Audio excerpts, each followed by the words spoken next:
Morning guys, good morning. Nandito tayo ngayon sa Pasay Terminal, Ilang araw tayong hindi nakabiyahe. Ito yung first na biyahe natin ngayong May. Unang biyahe ngayong May. Ngayon, sagutin natin ang tanong ng ating mahal na pasahero.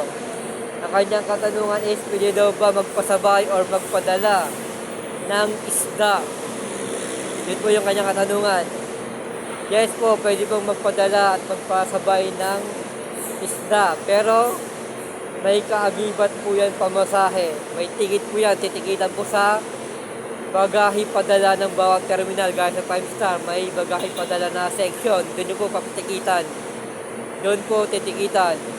Ano naman po yung requirements na pagpapadala ng isda? Requirements na pagpapadala ng isda is dapat nakalagay siya sa styro.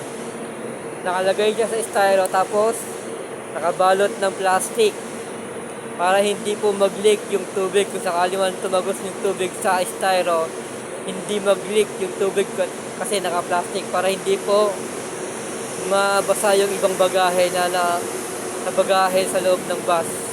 Nakatulong yung video na to, paki-comment sa baba yung katanungan para masagot ko rin sa susunod na video. Thank you, stay good. Thank you.